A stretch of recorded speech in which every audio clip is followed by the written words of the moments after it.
Hello everyone, কেমন আছো তোমরা সবাই? আশা করি সকলে খুব ভালো আছো। তোমাদের ভালোবাসাতে আমিও খুব ভালো আছি। আজ একেবারে সকালবেলা ফ্রেশ হয়ে খাওয়া দাওয়া করে তারপরে আমি ভিডিওটি শুরু করেছিলাম। আর এখান থেকে হাঁটতে হাঁটতে আমি ভাইদের বাড়ি যাচ্ছিলাম আর ভাইকে নিয়ে আমাদের বাড়িতে এসেছিলাম। আর ও আমাদের বাড়িতে এসে কিছুক্ষণ বসে তারপরে গাছে উঠে গেছিল, কেননা ওর আম খেতে ইচ্ছা করছিল। তারপর ও গাছ থেকে দুটো আম পেড়েছিল আর দেখতেই পাচ্ছ এই দুটো আমও পারলো। আর গাছ পাকা আম তোমাদের কার কার ভালো লাগে তোমরা কমেন্ট করে নিশ্চয়ই জানিয়ে যেও। তারপরে আম দুটো খেয়ে আমরা ক্রিকেট খেলা করতে চলে এসেছিলাম। আর লিটারালি যে ভাইয়ের কাছে ভিডিও করতে দিয়েছিলাম ও ভিডিও করতে জানে না। তোমরা হয়তো ভিডিওগুলো ভালো করে দেখলে বুঝতে পারবে যে সবকটা ভিডিও স্লোমো করেছিল, আমি কেটে কেটে একটা একটা ক্লিপ নিয়েছিলাম। আর মেন কথা ও হয়তো দেখে বুঝতে পারিনি যে স্লোমো ভিডিও হচ্ছিল। আমার চোখ মুখের অবস্থা দেখে হয়তো তোমরাও বুঝতে পারছো যে আমি ভিডিওটি বিকালে শুরু করেছিলাম, কেননা আমি ওখান থেকে খেলা করে এসে আর ভিডিও করা হয়নি। আর আজ আমার উঠতে একটু লেট হয়ে গেছিল আর আমার মা এক জায়গাতে যেতে বলেছিল, ওখানে যাওয়ার জন্য আমি বাড়ি থেকে বার হচ্ছিলাম। আর এই যে আমার বাইকের পিছনের ইন্ডিকেটরটা জ্বলছে না, এর জন্য একটা ম্যাজিক হবে আর ম্যাজিকটা আমি পরে দেখাবো তোমাদেরকে। আর বাইক নিয়ে এমন ভাবে দাঁড়িয়ে আছি মানে বুঝতে পারছো যে কিছু না কিছু একটা হয়েছে আমাদের সাথে।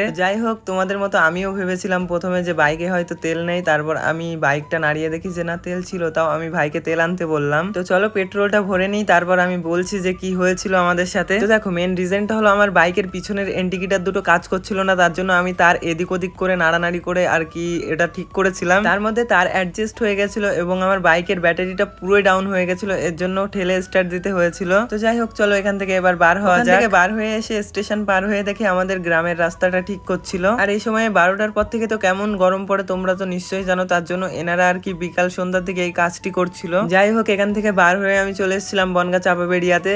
আর আমরা এখানে এসেছিলাম আমার এই ভাইয়ের বাবা যেখানে কাজ করে ওখানে হিসাবের খাতা দিতে এসেছিলাম। আর ওই আঙ্কেলটা সেই সময় বাড়িতে ছিল না, তার জন্য ওই খাতাটা দিয়ে আমরা ওখান থেকে বার হয়ে এসেছিলাম। আর তোমরা যারা বনগাঁতে থাকো তারা তো কম বেশি সবাই চাপাবেড়িয়ার এই ঘুগনিটি খেয়েছো। যেহেতু সন্ধ্যা হয়ে গেছিল তার জন্য আমি আর ভাই এখানে দাঁড়িয়েছিলাম ঘুগনি খাওয়ার জন্য। তোমরা বনগাঁতে থেকে যে এখনো কাকুর এই ঘুগনি ট্রাই করোনি তারা ট্রাই করে দেখবে, এটি ভীষণ টেস্টি হয়। আর কাকুর এই দোকানটি একদম চাপাবেড়িয়া স্কুলের সামনেই বসে, এই যে দেখতে পাচ্ছ চাপাবেড়িয়া লেখা।